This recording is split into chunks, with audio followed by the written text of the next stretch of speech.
გამარჯობა, ეს არის დღის ქრონიკა. ის რაც ხდებოდა სამებასთან ახლოს სიონთან ინაცვლებს. სრულიად საქართველოს კათოლიკოს პატრიარქის დაკრძალვიდან მესამე დღეს ტაძართან ხალხის ნაკადი არ წყდება. სასულიერო პირები პანაშვიდებს ყოველდღიურად იხდიან და ტაძარიც გვიან საღამომდე ღიაა, რათა მსურველებმა საფლავისთვის პატივის მიღება შეძლონ. უპრეცედენტო ერთობისა და სიყვარულის ჩვენებას საქართველოს მოქალაქეები ახლა სიონთან ცდილობენ. ეს ის განცდა, რომელსაც ბოლო ერთი კვირის განმავლობაში გულგრილი არავინ დაუტოვებია შინ თუ გარეთ. ახლა ეკლესია ხვალინდელი დღისთვის ემზადება, რომელიც ისტორიაში ჯერ კიდევ 1917 წლიდან ჩაიწერა, როგორც ავტოკეფალიის აღდგენის დღე. თუმცა იმაში, რომ ეს უდიდესი მონაპოვარი დაბრუნებოდა საქართველოს ეკლესიას და მომხდარიყო უძველესი ავტოკეფალიის ცნობა აღიარება, განუზომელია უწმიდესისა და უნეტარესის ილია მეორის როლი.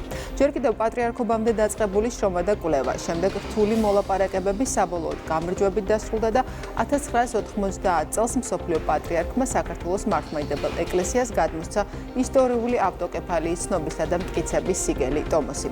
36 წლის წინანდელი ეს მიღწევა ერთ-ერთი უმნიშვნელოვანესია ნახევარსაუკუნოვანი მოღვაწეობისა. ამ დღეებსა და ამ როლზე ვისაუბრებთ დღეს ჩვენ სტუმართან, პროტოპრესვიტერი გიორგი ზვიადაძე იქნება დღის ქრონიკის სტუმარი, ასევე გადაცემის მეორე ნაწილში ჩაგვერთვება ვიცე-სპიკერი ნინო წილოსანი და მასთან ერთად ვისაუბრებთ იმ პოლიტიკურ სპეკულაციებზე, რომელმაც ამ დღეების მიუხედავად თავი მაინც ვერ დამალა. პროტოპრესვიტერი გიორგი ზვიადაძე დღის ქრონიკის პირველი სტუმარია. მამა გიორგი, მოგესალმებით, ძალიან დიდი მადლობა, რომ ხართ ჩვენი სტუმარი. ალბათ კიდევ დიდხანს ილაპარაკებენ საქართველოში იმ დღეებზე, რომლებიც გასულმა კვირამ მიითვალა და შეიძლება ითქვას უკვე ისტორიის კუთვნილება. ახლა პატივისცემისა და სიყვარულის ეს დემონსტრირება სიონში უწმიდესის საფლავთან გრძელდება. რა არის ეს ძალა და რა ტალღაა ეს, რომელიც არ წყდება ეს რამდენიმე დღეა? ქალბატონ ნათია, ნება მომეცით, რომ მოგესალმოთ დიდი პატივისცემით და მადლობა მოგახსენოთ იმისთვის, რომ საშუალება გვეძლება ისე ვისაუბროთ იმ ტკივილთან დაკავშირებით, რაც ჩვენს ქვეყანას უკავშირდება, ჩვენს მოსახლეობას, საქართველოს პატრიარქის სამწყსოს. ჩვენმა საზოგადოებამ, რომელიც უკვე ღვთისმადლით გათვითცნობიერებულია ეკლესიურ აზროვნებასა და ცნობიერებაში, კარგად იცის, რომ ეკლესიისთვის ყოველთვის განსაკუთრებით მნიშვნელოვანია თუ როგორია დამოკიდებულება საქართველოს კათოლიკოს პატრიარქის სამწყსოსი მის მამამთავართან, სრულიად საქართველოს კათოლიკოს პატრიარქთან. ამ დღეებმა განსაკუთრებით ნათლად აჩვენა ის, რომ საქართველოში არის ერთმნიშვნელოვანი დამოკიდებულება პატრიარქის განუზომელ ღვაწლთან. როდესაც არის კითხვა იმასთან დაკავშირებით, რა განაპირობებს იმას, რომ მთელი საქართველო გარეთ არის გამოსული, მთელი საქართველო ფეხზე დგას, მთელი საქართველო გლოვას ეძლევა პატრიარქის პიროვნების გარდაცვალებასთან დაკავშირებით, ბუნებრივია, რომ ამას თავისი საფუძველი აქვს. მე არ შემიძლია არ აღვნიშნო განსაკუთრებით, რომ ამ დღეების განმავლობაში ქართულმა სახელმწიფომ, საქართველოს მოსახლეობამ, საქართველოს სამოციქულო ეკლესიის სამწყსომ, წმინდა ეკლესიამ, ჩვენმა საზოგადოებამ მთელს მსოფლიოს აჩვენა უდიდესი ღირსება, უდიდესი შეგნება, უდიდესი სიყვარული პატრიარქისადმი და ეს არის საყოველთაო სახალხო სიყვარული საქართველოს მართლმადიდებელი ეკლესიის საჭედპრობლისადმი. ბუნებრივია, რომ მადლიერებით ვართ სავსე, რა თქმა უნდა, ამასთან დაკავშირებით. ეს არის ქართველი ერის საუკეთესო თვისებების გამოხატულება, რომლის საფუძველიც არის პატრიარქის მიმართ უდიდესი მადლიერება, მოწიწება და პატივისცემა და მათ ვარ დარწმუნებული, რომ მთელი მსოფლიო ამას გაფაციცებით ადევნებს თვალს. პატრიარქის გარდაცვალებამ შემიძლია ვთქვა, რომ შეძლო არა მხოლოდ საქართველოს მართლმადიდებელი ეკლესია, არამედ მთელი მსოფლიოს მართლმადიდებელი ეკლესია და რა თქმა უნდა ეს ყველაფერი როგორღაც მხოლოდ ეკლესიას არ გულისხმობს. უამრავი ადამიანი მთელი მსოფლიოდან პრეზიდენტი იქნება, სახელმწიფო მოღვაწე, მოდის სამძიმრის წერილები, რაც ნათლად წარმოაჩენს პატრიარქის პიროვნების მასშტაბურობას მთელი მსოფლიოსათვის. მამა გიორგი, გლოვის დღეებში ხალხის შთამბეჭდავი რაოდენობის შემდეგ იყო ასევე არანაკლებ შთამბეჭდავი სამგლოვიარო ცერემონია ორგანიზებული სახელმწიფო კომისიის მიერ, რომლის წევრიც თქვენც ბრძანდებოდით. სამწუხაროდ მოხდა ისეც, რომ ამ დღეების განმავლობაშიც გამოჩნდნენ გარკვეული პირებითი ჯგუფები, რომლებმაც გარკვეული კრიტიკა არ დაიშურეს ამ დღის მიმართ. მე მინდა მოგცეთ საშუალება თქვენ ახლა უპასუხოთ ამ კრიტიკას. როდესაც საუბარია პატრიარქის პიროვნებასთან მიმართებით, როცა მთელი საქართველო გამთლიანებულია მისდამი პატივისცემის გამოხატულებით, რა თქმა უნდა, უდიდეს კივილს იწვევს, რომ აი ამ მოვლენასთან დაკავშირებით გარკვეული კრიტიკა ისმის იმასთან დაკავშირებით, რომ თითქოს როგორღაც არ იყოს სამართლიანობა დაცული. შემიძლია მთელი პასუხისმგებლობით განვაცხადო ყველას წინაშე და მთელი საქართველოს წინაშე, რომ როდესაც გაიმართა სახელმწიფო კანცელარიაში კომისიის ხდომა, დამგზავრების კომისიის ხდომა, საქართველოს პრემიერ-მინისტრმა ბატონმა ირაკლი ყობახიძემ ხაზგასმით და განსაკუთრებით აღნიშნა, რომ ჩვენ ვერ დაუშვებთ იმას, რომ ეს იყოს ელიტარული დაკრძალვა. ეს არის უკიდურესად მიუღებელი.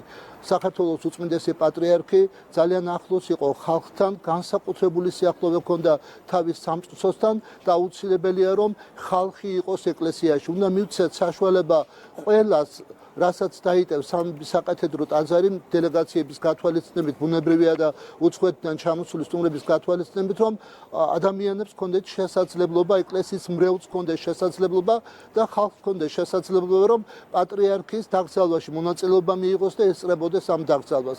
ეს არის დამოკიდებულება საქართველოს პრემიერ-მინისტრის და ეს იყო დამოკიდებულება საქართველოს საპატრიარქო ტახტის მოსახდრის მისი მაღალყოლადოსამდელოების მეუფე შიოს მიერ. ასეთი დამოკიდებულება იყო როგორც ეკლესიაში, ისე ხელისუფლებაში. მე ცოტა მიჭერს ამაზე საუბარი იმის გამო, რომ ახლა მთელი საქართველო მოცულია ძალიან დიდი ტკივილით. საქართველომ დაკარგა პიროვნება, გარდაიცვალა პიროვნება, რომლის 49 წლიანი მოღვაწეობა როგორც პატრიარქისა არის სრულიად განსაკუთრებული. საქართველოს უწმინდეს პატრიარქს აქვს განუზომელი ღვაწლი, არა მხოლოდ ჩვენი ქვეყნის, ჩვენი ეკლესიის, არამედ მთელი მსოფლიო მართლმადიდებელი ეკლესიის მიმართ და ჩვენ საზოგადოებას ჰქონდა საშუალება მოესმინა პატრიარქისადმი დამოკიდებულება მთელი მსოფლიო მართლმადიდებელი ეკლესიის მხრიდან.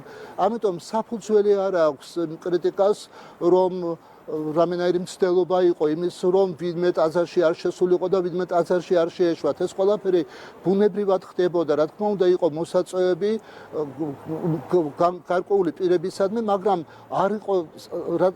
შესაძლებლობა იყო იმის, რომ საზოგადოება ჩვენ ეკლესიის მრევლი ყოფილიყო ტაძარში და ბუნებრივია ეს ძალიან მნიშვნელოვანია. ყოველთვის კიდევ ერთხელ მინდა ხაზი გაუსვა იმ ფაქტს, რომ ეკლესიისთვის არსებითი მნიშვნელობა აქვს საქართველოს მოსახლეობის დამოკიდებულებას.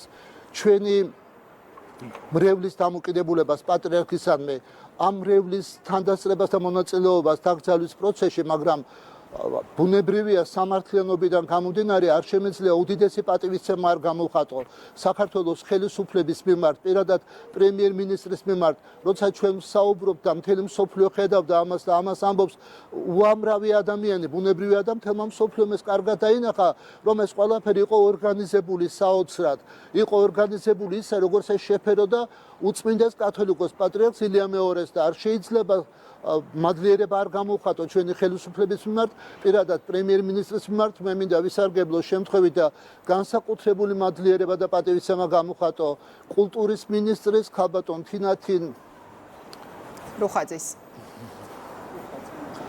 რუხაძის მიმართ განსაკუთრებული პატივისცემა, ასევე შინაგან საქმეთა მინისტრის ბატონი გეკა გელაძის მიმართ, ასევე ქალბატონ მაკა ბოჭორიშვილის მიმართ, თავდაცვის მინისტრის ბატონი ირაკლი ჩიქოვანის მიმართ.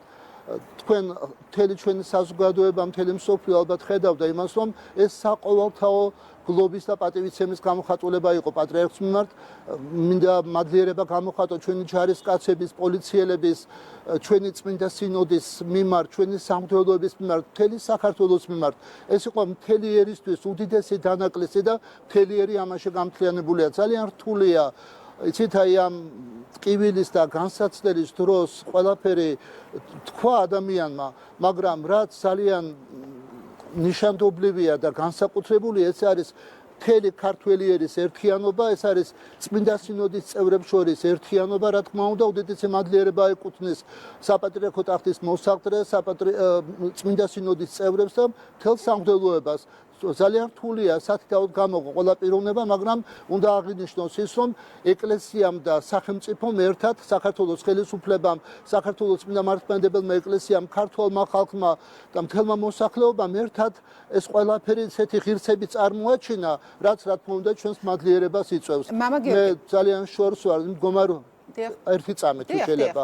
მე ძალიან შორს ვარ იმ მდგომარეობისგან, რომ ასე დროს, როცა მთელი საქართველო საყოველთაოდ ტკივილით არის მოცული, უამრავი ადამიანი, რა თქმა უნდა და ეს შესამჩნევია და ამას ყველა ხედავს, საკუთარ თავს იმის უფლება მივცე კონიექტურის ან რაღაც იცით არაგულწრფელობის ეს უკიდურესად მიუღებელია ეკლესიის წიაღში, მაგრამ ბუნებრივია ასევე მინდა პატივისცემა გამოხატო საქართველოს პარლამენტის თავმჯდომარის მიმართ, საქართველოს პრეზიდენტის ბატონი მიხეილ ყაველაშვილის მიმართ, ბატონი შალვა პაპუაშვილის მიმართ, მე არ შემიძლია პატივისცემა არ გამოხატო ბატონი ბიძინა ივანიშვილის და მისი ოჯახის მიმართ და რა თქმა უნდა ქალაქის მერის ბატონი კახა კალაძის მიმართ. უდიდესი პატივი ხელისუფლების წარმომადგენლებმა მთელ ქართველ ერთან ერთად, ჩვენს ხალხთან ერთად, საქართველოს სამოციქულო ეკლესიის მრევლთან ერთად უდიდესი პატივისცემა, სიყვარული, მადლიერება და მოდიწება გამოხატეს სრულიად საქართველოს კათოლიკოს პატრიარქის უწმინდესის და უნეტარესის ილია მეორის მიმართ და ბუნებრივია, როცა მე ვამბობ იმას, რომ მთელი ქართველიერი გამთლიანებულია ამ ტკივილში, გამთლიანებულია პატრიარქისადმი უდიდესი მადლიერებით, რა თქმა უნდა ეს ჩვენი მხრიდან იწვევს უდიდეს მადლიერებას და სიმშვიდეს. პატრიარქი ხაზგასმით მინდა აღვნიშნო, რომ პატრიარქი ის პიროვნება, რომლის ღვაწლი და რომლის შემწეობა საქართველოს მიმართ მისი გარდაცვალებით არ დასრულდება. პატრიარქი ყოველთვის გააგრძელებს ლოცვას ქართველი ერის ერთიანობის და ჩვენი ქვეყნის სიკეთისთვის იქნება ეს ტერიტორიული მთლიანობის აღდგენა მშვიდობიანობაზე თუ ის ყველაფერი რაც საქართველოს სიკეთეს, საქართველოს სულიერებას, ეკლესიურ აზროვნებას, ცნობიერებას, ჩვენი ხალხის ერთიანობას უკავშირდება. მე გამომრჩა და რა თქმა უნდა ჩემ თავს უფლებას ვერ მივცემ რომ ეს გამოვტოვო ბატონ მიხეილ სარჯველაძეს არ შემიძლია მადლობა არ გადაუხადო, მას შემდეგ რაც მისი უწმინდესობა გადაიყვანეს კლინიკაში, ბატონი მიხეილი არ მოშორებია მას გვერდიდან და ყველაფერი გააკეთა მან რომ დახმარება გაეწია საქართველოს კათოლიკოს პატრიარქისთვის. ის მოუშორებლად მასთან იყო. შემდგომ კონსილიუმი გაიმართა, პრემიერ-მინისტრი ესწრებოდა, პარლამენტის თავმჯდომარე, ბუნებრივია ეს არ მინდა რაღაც იცით სხვაგვარად წარმოვაჩინო ეს, მაგრამ არ შემიძლია, ბუნებრივია რომ ეს დამოკიდებულება არ თქვა იმ პიროვნებებისა, რომელთა მხრიდანაც ვლინდებოდა განსაკუთრებული პატივისცემა და ვლინდება ეს განსაკუთრებული პატივისცემა და ვიცი რომ ეს ასე იქნება ყოველთვის. მამა გიორგი, ძალიან მნიშვნელოვანი თარიღია ხვალ. ეს არის საქართველოს ავტოკეფალიის აღდგენის დღე და ჩვენ ვიცით რომ უდიდესია 1990 წელს ავტოკეფალიის ცნობაში უწმიდესის როლი, რომელიც თავადაც წლების განმავლობაში შრომობდა ამისთვის, ჯერ კიდევ მღვდელმთავრობამდე და ვიცით რომ უშუალოდ ტომოსის მიღებასაც უძღოდა წინ ძალიან რთული მოლაპარაკებები და ამ გადაწყვეტილებაში ძალიან მნიშვნელოვანი როლი შეიტანა უწმიდესის პრინციპულმა პოზიციამ. მოდით დღეს ვისაუბროთ იმ პერიოდში აი ამ გამარჯვების მნიშვნელობაზე და საქართველოს პატრიარქის როლზე. ქალბატონ ნათია, იმდენად თქვენ კვალიფიციურად ბრძანეთ ავტოკეფალიასთან დაკავშირებულ საკითხებზე, რომ ვფიქრობ შეიძლება ძალიან ბევრის თქმა ჩემი მხრიდან უკვე საჭირო აღარ იყოს. მინდა მადლობა გადაგიხადოთ იმისთვის, რომ თქვენ შესაბამისად მოემზადეთ, რომ ავტოკეფალიასთან დაკავშირებით ის სწორი პოზიცია მიგეტანა ჩვენ საზოგადოებამდე, რაც რა თქმა უნდა ავტოკეფალიის ეკლესიის დამოუკიდებლობის საკითხს უკავშირდება. ჩვენი საზოგადოება, რომელიც უდიდეს პატივისცემას იმსახურებს და ამ დღეების განმავლობაში ეკლესიის ყველა წევრს, წმინდა სინოდის წევრებს, თავად მოსაგდრეს, სამღვდელოებას ყველას განგვიმტკიცდა დიდი პატივისცემა ჩვენი ხალხის მიმართ, ჩვენი ერის მიმართ. ყველაზე მეტად სწორედ ჩვენ მადლიერებას გამოხატავთ ჩვენი ერის მიმართ. რომელმაც უდიდესი შეგნება აჩვენა, მაღალი კულტურა რა თქმა უნდა და უდიდესი მადლიერება გამოავლინა პატრიარქისადმი. მართალი ბრძანდებით, ავტოკეფალია ეს არის ეკლესიის დამოუკიდებლობა, როცა ეკლესია თავად განაგებს საკუთარ თავს და სხვა ეკლესიაზე, სხვა რომელიმე ადგილობრივ ეკლესიაზე დამოუკიდებული არ არის. როდესაც 1811 წელს გაუქმდა საქართველოს ეკლესიის ავტოკეფალია, ეს იყო საეკლესიო კანონების უხეში დარღვევა. საქართველოს ეკლესიას ჰქონდა უძველესი ავტოკეფალია და მხოლოდ მისი გაუქმება შეეძლო მსოფლიოს საეკლესიო კრებას. ვინაიდან ასეთი მსოფლიოს საეკლესიო კრება არ გამართულა, ამდენად კანონიკურ საფუძველს მოკლებული იყო საქართველოს ეკლესიის ავტოკეფალიის გაუქმება. რა თქმა უნდა, საქართველოს მართლმადიდებელმა ეკლესიამ 1917 წელს აღიდგინა დამოუკიდებლობა ავტოკეფალია და ამას რა თქმა უნდა ძალიან ბევრი თაობის სიცოცხლე შეეწირა და ძალისხმევა და ეს ძალისხმევა გულისხმობს იმას, რომ ამ დამოუკიდებულებაში ეკლესიის ავტოკეფალიის მოსაპოვებლად გამთლიანებული იყვნენ როგორც საერო, ისე სასულიერო პირები, ჩვენი საზოგადო მოღვაწეები და საეკლესიო მოღვაწეები, მათ შორის წმინდა პატრიარქები. ღვთის მადლით ეს შესაძლებელი გახდა 1917 წლის 12 მარტს ძველი სტილით, ხოლო ახალი სტილით 25 მარტს, მაგრამ მთელი სირთულე მდგომარეობდა იმაში, რომ ავტოკეფალია კი გამოაცხადა საქართველოს სამოციქულო ეკლესიამ და ეს კრებაზე მოხდა, მაგრამ ამ ავტოკეფალიას, ამ დამოუკიდებლობას არ ცნობდა ადგილობრივი ეკლესიების აბსოლუტური უმრავლესობა, რაც ძალიან დიდ სირთულეს ქმნიდა უძველესი ივერიის ეკლესიის მოღვაწეობისთვის. საქართველოს კათოლიკოს პატრიარქმა მას განუზომელი ღვაწლი აქვს ჩვენი ერის წინაშე. მინდოდა, როცა ვსაუბრობდი პატრიარქის შესახებ, მინდოდა იმის აღნიშნა, რომ ქართველი ერის უდიდესი სიყვარული პატრიარქისადმი ეს რა თქმა უნდა დაფუძნებულია იმას, რომ თავად პატრიარქი თავშეწირულად ემსახურა მთელ საქართველოს. საქართველოს პატრიარქი შეიძლება ითქვას, რომ მთელი თავისი ცხოვრება ფეხზე იდგა საქართველოსთვის და მისთვის ყველაზე მთავარი იყო ყოველთვის საქართველოს ეკლესია, საქართველოს და მთელი მართლმადიდებლური სამყარო, მაგრამ ყველაზე მეტად ბუნებრივია, რომ ის თავისი ერის შვილი ბრძანდება და მთელი მისი მოღვაწეობა თავისი ერის საქართველოს სულიერ აღორძინებას დაუკავშირდა. და როდესაც პატრიარქი მოხდა მისი აღსაყდრება საქართველოს სამოციქულო უძველესი სამოციქულო საჭედრობის ტახტზე, ჩვენი ეკლესიის უპირველესი მიზანი პატრიარქის იყო ის, რომ დაებრუნებინა ავტოკეფალია. ურთულესი მოლაპარაკებები მიმდინარეობდა. ჩვენი საპატრიარქოს არქივი ინახავს წერილებს, როგორ მიმართავს პატრიარქი მსოფლიო ადგილობრივი ეკლესიების მეთაურებს და წარმოუდგენლად საფუძვლიანი ცოდნით, რაც ეს არის კანონიკური სამართლის საფუძვლიანი ცოდნით, საეკლესიო ისტორიის, საეკლესიო დოგმატიკის, ყველა იმ საეკლესიო მიმართულების რაღაც ზედმიწევნითი ცოდნით წარმოაჩენს იმ ჭეშმარიტებას, რომ საქართველოს ეკლესია უძველესი დროიდან იყო ავტოკეფალური. ის იშველიებს არა მხოლოდ ქართულ საისტორიო წყაროებს, არამედ უცხოურ საისტორიო წყაროებს. მათ შორის მსოფლიო საეკლესიო კრებებზე დართულ კომენტარებს, განსაკუთრებით ისეთი ცნობილი კანონისტის, როგორიც ბალსამონი იყო, ანტიოქიის პატრიარქი.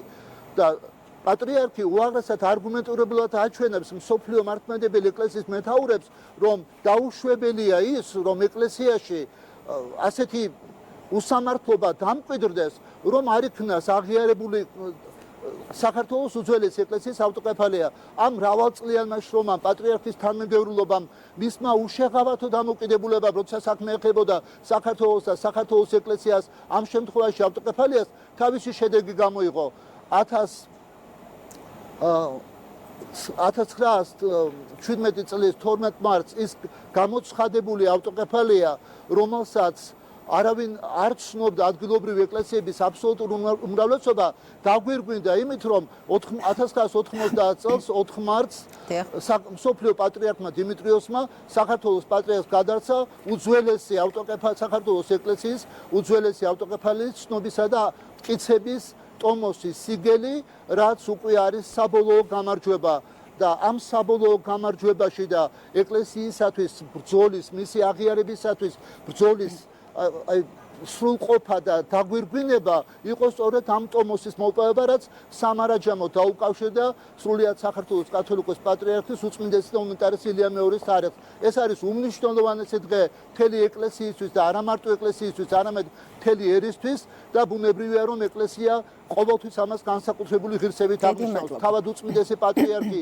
ილია მეორე ყოველთვის მობრძანდებოდა სიონის ტაძარში და ხვალ 2 საათზე საპატრიარქო ტახტის მოსახდნე მიტროპოლიტი შიო მისი მაღალყოლად უსამართლოება აღავლენს საქართველოს წმინდა სინოდის წევრებთან ერთად პარაკლეს, ხოლო პარაკლესის შემდგომ უწმინდესი პატრიარქისთვის ილია მეორესთვის აღევლინება სპეციალური პანაშვიდი, რადგან მისი გარდაცვალებიდან არის მე-9 დღე. მე მინდა დიდი მადლობა გადაგიხადოთ ქალბატონ ნათია, თქვენ მადლობა გადაუხადო საქართველოს მოსახლეობას, მთელ ჩვენს ერს, მადლობა გადაუხადო ყველას, ვინც ამ დღეების განმავლობაში წარმოაჩინა ქართული სახელმწიფოს უდიდესი ღირსება და წარმოაჩინა საქართველოს მართლმადიდებელი ეკლესიის უდიდესი ღირსება. ქართულმა ერმა წარმოაჩინა საკუთარი თავი როგორც უდიდესი ღირსების და უნიკალური კულტურის მართლმადიდებლური ტრადიციების მქონე ერმა და ბუნებრივია ამან არ შეიძლება ვინმე დატოვოს მადლიერების გარეშე. უღრმესი მადლობა და ბოდიშ გიხდით რომ ცოტა გამიგრძელდა საუბარი. დიდი მადლობა მამაო, პროტოპრესვიტერი გიორგი ზვიადაძე გახდა დღის ქრონიკის სტუმარი. ჩვენ ახლა გადავალთ შემდეგ სტუმართან საქართველოს პარლამენტის თავმჯდომარის მოადგილე ნინო წილოსანი შემოგვიერთდება. ქალბატონ ნინო, საღამოშვიდობის, მადლობა გადაცემაში მონაწილეობისათვის. ერთი მხრივ გლოვა, მეორე მხრივ კი ძალიან დიდი სიყვარული და პატივისცემა. ალბათ მოკლედ ამ სიტყვებით შეიძლება დახასიათდეს გამრილი კვირა. თქვენ რა გიჩვენებთ უამრავი ადამიანის მიერ ასე ამ ფორმით გამოხატულმა დიდმა პატივისცემამ. მოგესალმებით კიდევ ერთხელ. ამ დღეებმა ნათლად აგვანახა, რომ საქართველოს ისტორიულად და ახლაც დგას ჩვენი დედა ეკლესიის იდეოლოგიურ ფუნდამენტზე, რომელმაც განსაზღვრა როგორც ჩვენი ერის, ასევე ჩვენი სახელმწიფოს შინაარსი. ამ დღეებმა დაგვანახა, რომ ჩვენი უწმინდესი და უნეტარესი კათოლიკოს პატრიარქი ილია მეორე იყო ადამიანი, რომელმაც მოახდინა სასწაული და განადგურების პირას მყოფი ქართული დედა ეკლესია აღადგინა და გააძლიერა და მან ასევე თავისი გარდაცვალებით მთელი ქართველი ერი შეკრა ერთ მუშტად და მთელ მსოფლიოს გაუგზავნა მნიშვნელოვანი გზავნილი. რომ ეს ქვეყანა არის უფლის რჩეული და საქართველოს არასდროს არ გადაუხევს ჩვენს რწმენას და იმ გზას, რომელიც ავირჩიეთ 1700 წლის წინ. ამ დღეებმა დაგვანახეს, რომ საქართველოში არ არსებობს რელიგიური და ეთნიკური დაპირისპირება და რომ ეს მხოლოდ და მხოლოდ წლების მანძილზე NGO-ების მიერ მოგონილი და პირიქით გამოგონილი ტყუილი იყო, რასაც კარგად აფინანსებდნენ და კარგად პირიქით კვებავდნენ. ამ დღეების მანძილზე ჩვენ ვნახეთ, რომ ადამიანები თავისი რელიგიური განსხვავებულობის თუ ეთნიკური წარმომავლობის მიუხედავად ჩვენთან ერთად, ქრისტიანებთან ერთად იდგნენ და გლოვობდნენ იმ დიდ ტკივილს და ჩვენი თანამოზიარენი იყვნენ ამ ყველაფრის. ჩვენმა მუსლიმმა თანამოქალაქეებმა საკუთარი დღესასწაულიც გადადეს იმისთვის, რომ ჩვენთან ერთად ყოფილიყვნენ ამ უმძიმეს დღეებში და ასევე ჩვენთან ერთად გამოეხატათ ის დიდი სიყვარული ჩვენი სულიერი მამის მიმართ. ამ დღეებმა ჩვენ დაგვანახა, რომ საქართველო არ არის იმ რაღაცა პატარა ჯგუფი ადამიანების, რომლებიც წარმოუდგენელ საზღვრებს ჩადიან და აკეთებენ. ეს ქვეყანა არ არის მიხეილ როთების მიმდევარი ქვეყანა, რომელიც ახალგაზრდებს ასწავლიდა, რომ ეკლესიის მიმდევრობა მათ წინ ვერ წაიყვანდა. ეს ქვეყანა არ არის იმ ევროპარლამენტარების მიმდევარი, რომელსაც მიაჩნია, რომ ოჯახური ღირებულებების კანონი შეიძლება იყოს დასანქცირების წინაპირობა.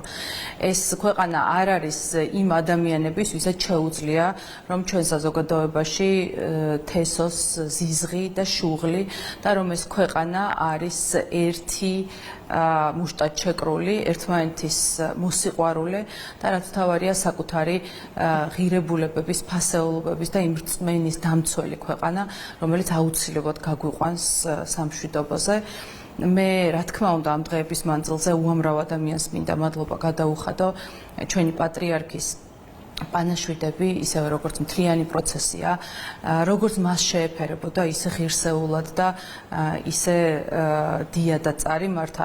დიდი მადლობა ეკლესიის სინოდის წარმომადგენლებს, დიდი მადლობა რა თქმა უნდა ხელისუფლებას, ჩემს კოლეგებს, ჩემს მეგობრებს, ვინც ესე უზადოდ ჩაატარეს ეს დღეები, თუმცა ყველაზე დიდი მადლობა ქართულ ხალხს, ვინც ერთი დიდ თაიგულად, ერთ დიდ ძალად შეკრა ის სიყვარული, რომელიც მათ ჰქონდათ ჩვენი პატრიარქის მიმართ და ასეთი დიდი პატივით გააცილა იმ ზეციურ საქართველოში ჩვენი სულიერი. კაპიტანინე, როგორც ჩანს, მაინც ვერ დამალა გარკვეულმა პოლიტიკურმა დაპირისპირებამ თავი ამ დროსაც და მაინც შესამჩნევი გახდა ალაგ-ალაგ ის განხეთქილება კონკრეტული პოლიტიკური ლიდერების ან ოპოზიციონერების ან სხვადასხვა აქტივისტების საჯარო განცხადებებში მაინც შესამჩნევი გახდა ალაგ-ალაგ ის დაპირისპირება, რაც თითქოს ამ დღეებში ერთგვარად გადაფარა ამ ერთიანობამ. აი ამას რას დაარქმევდით?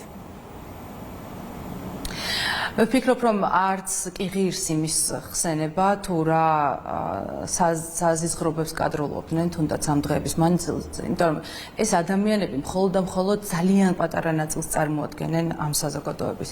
ჩვენ ვნახეთ, რომ ამ დღეების მანძილზე მილიონზე მეტი ადამიანი იყო თავისი სიყვარულის და თავისი პატივისცემის და იმ ერთობის გამოსახატად, რომელსაც გვიქადაგებდა პატრიარქი და რომელიც სწორედ აი ამ ძალად გარდაიქმნა ამ დღეების მანძილზე. თუმცა, რა თქმა უნდა, არ შეიძლება რომ დავივიწყოთ, რას აკეთებდნენ მათი წვრილფეხა წარმომადგენლები. თავისთავად ის რადიკალი პოლიტიკოსები, რომლის გულშიც ზუსტად ვიცით, რომ არანაკლები საზიზღრობა ტრიალებდა ამ დღეების მანძილზე, ერიდებოდნენ, რომ გამოეხატათ ეს ყველაფერი, მაგრამ არავის დავიწყებია, როგორ გაილაშქრებდნენ ისინი წლების მანძილზე საქართველოს ეკლესიის წინააღმდეგ. არავის დავიწყებია, როგორ ტალახში სრვიდნენ პატრიარქს. არავის დავიწყებია, როგორ აფინანსებდნენ NGO-ებს, რომ მათ სათანადოდ ეყვირათ და ფაქტიურად ეკლესია შიგნიდან თუ გარედან გაეტეხათ და დაეზიანებინათ. არავის არ დაგვაიწყდება ამ დღეების მანძილზე პატრიარქის საავადმყოფოში გადაყვანიდან მოყოლებული, როგორ ვერ მალავდნენ საკუთარ სიხარულს და ეს მიუხედავად იმისა, რომ მათი ლიდერების დონეზე შესაძლოა კარგად იფარებოდა და ინიღბებოდა, ჩვენ ვიცით, რომ ზუსტად ეს ერთი დაჯგუფება არის ადამიანების.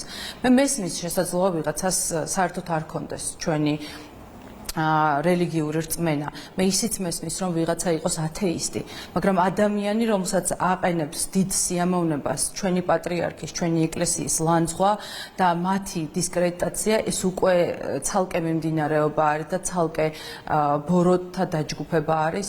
ამიტომ ვფიქრობ, რომ ამ დღეებმაც ძალიან კარგად აჩვენა ის დიდი უფსკრული, რომელიც ჩვენ ქვეყნის დიდ უმრავლესობას და ამ პატარა ბოროტმოქმედ დაჯგუფებას აშორებს და ვფიქრობ, რომ ეს უფსკრული არასდროს არ გაერთიანდება, ჩვენ არაფერი გვაქვს საერთო იმ ადამიანებთან, ვისაც შეუძლიათ, რომ ასეთი ზიზღი აფრქვიონ იმ წმინდა ადამიანის მიმართ, როგორც იყო ჩვენი პატრიარქი, რომელმაც ყველას გვასწავლა სიყვარული და ამ ყველაფრის მიუხედავად, რა თქმა უნდა, ჩვენ არანაირად არც შურისძიების ან რაღაც დაპირისპირების, უბრალოდ ჩვენ ძალიან კარგად დავინახეთ, რომ ასეთი ადამიანები არსებობენ ჩვენ საზოგადოებაში და ისიც კარგად დავინახა თელმა ერმა, რომ მათი გაყოლა და მათი მიმდევრობა არავის არ წაადგება.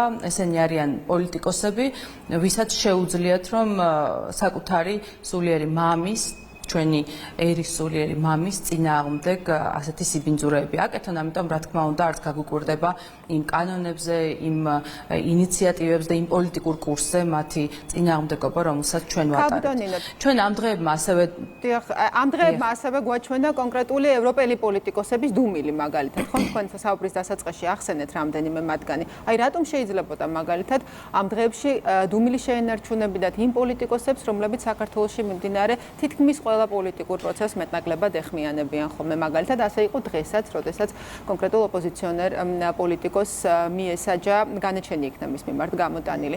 თუმცა ამ დღეების განმავლობაში არც ერთი მათგანის გამოხმაურება ისეთებისა, რომლებიც არიან ხოლმე ძალიან აქტიური, არ გვინახავს. აი რითი შეიძლება ეს დუმილი აიხსნას? რა აქვს ამას კონკრეტული მიზეზი თუ რაიმე მიზანი რა შეიძლება დაერქვას? ეს ხომ ძალიან თვალნათელია. მათთვის ყველაზე დიდი საფრთხე იყო ზუსტად ის ჩვენი სულიერი ერთობა, რომელიც საქართველოში მაცხოვრებელ ჩვენს თანამოქალაქეებს და ჩვენს დევს და ძმებს გვაერთიანებდა. და რა თქმა უნდა, მათთვის ყველაზე დიდი საფრთხე იყო ჩვენი პატრიარქი და ეკლესია, რომელიც ასეთი დიდი გონიერებით, სიბრძნით და სიყვარულით უძღვებოდა ჩვენს ერს. თითეული ჩვენი პოლიტიკური გადაწყვეტილება, მე კიდევ ერთხელ მინდა ვთქვა, რომ ამ დღეებმა ძალიან კარგად გაგვაძლიერა გაგვაძლიერა და გაგვამყარა იმ გადაწყვეტილებების ისტორიაში, რომელიც ჩვენ აქამდე მივიღეთ, რომელიც ზუსტად პატრიარქის მოძღვრებიდან და ჩვენი რწმენიდან გამომდინარე მივიღეთ და კიდევ ერთხელ ვწმუნდებით, რომ ის რომ არ გაგვეკეთებინა, ალბათ სრულად მოირღვეოდა ის სოციალური ქსოვილი და ის სულიერი თუ იდეოლოგიური ერთობა, რომელიც საუკუნეების მანძილზე ქართულ ხალხს და ამ ქვეყნის მოსახლეობას და მოქალაქეებს აერთიანებდა. ამიტომ, რა თქმა უნდა, იმ უცხოელი პოლიტიკოსების, ლიდერების თუ ხმაურიანი დასახელებების და წოდებების მატარებელი ადამიანების დუმილი კიდევ ერთხელ მიგვანიშნებს, რომ მათთვის არაფერს წარმოადგენს ჩვენი სულიერება, არაფერს წარმოადგენს ჩვენი ფასეულობა და ღირებულება და მათთვის მხოლოდ ერთადერთი ინტერესი არის, რომ ეს ერი გახლიჩოს და კნინოს, დააცალცალკევოს, დათესოს შუღლი და მხოლოდ მათი დავალებების შემსრულებლად გარდაქმნას. რად უნდოდათ მათ, რომ ჩვენ არ მიგვეღო გამჭვირვალობის კანონი, ხო? სწორედ იმისთვის უნდოდათ, რომ ეფინანსებინათ NGO-ები, რომლებიც საჭიროებისამებრ გამოხტებოდნენ და პატრიარქის წინააღმდეგ გაილაშქრებდნენ. ეკლესიის შიგნიდან შეიტანდნენ არეულობას და ბუნტს, რომელიც იმ სიბინძურეებს იტყოდნენ ჩვენს ეკლესიაზე, რომელსაც ამ წლების მანძილზე ვადევნებდით თვალს. რა შეჭირდებოდათ მათ, რომ არ მიგვეღო ოჯახური ღირებულებების კანონი, რომელიც ამხელა კრიტიკის და ამხელა თავდასხმების წინაპირობა გახდა, ხო? რა თქმა უნდა, იმისთვის, რომ ის ფუნდამენტი, ის რწმენა, ის იდეა, რაზეც ჩვენ ვდგევართ, ის სარწმუნოება, რაც გვაერთიანებს, ყოფილიყო ფეხქვეშ გათელილი. თუ ჩვენს ძირითად რაღაც მოწყობის საზოგადოების შეთანხმებულ ფორმას, რომ ოჯახი არის ქალის და კაცის ერთობა, ამას უარყოფდით და ამ ჭეშმარიტებაზე ვიტყობით უარს, მაშინ აღარაფერი დარჩებოდა რაღაცა მუდმივი, აღარაფერი დარჩებოდა რაღაცა მყარი, მდგრადი და ყველაფერი შეიძლებოდა რომ ყოფილიყო ცვალებადი. სწორედ ეს უნდოდათ რომ მიეღწია და სწორედ ამის გულისთვის გვესხმოდნენ თავს არა მხოლოდ ჩვენ, არამედ ყველა იმ ინსტიტუციას, რომელიც ამ ქვეყანას წარმოადგენდა. რა თქმა უნდა, არ გვიკვირს დუმილი, თუმცა ნამდვილად გული გვწყდება, რომ ჩვენ მეგობრებად მივიჩნევდით იმ ადამიანებს, რომლებიც როგორც ჩანს სულ სხვა მიზნებით იყვნენ ამ ქვეყნის მიმართ გამსჭვალული. მადლობა, დიდი მადლობა ქალბატონ ნინო, პარლამენტის ვიცე-სპიკერი ნინო წილოსანი გახდათ ჩვენი სტუმარი. დღის ქრონიკა ამით დასრულებულია. დაელოდეთ დღის მთავარ საინფორმაციო გამოშვება ზუსტად 8-ზე. მიმდინარე სიახლეებს კი გაეცანით იმედის სოციალურ პლატფორმებზე. დღის ქრონიკა გემშვიდობებად, ხვალამდე ნახვამდის.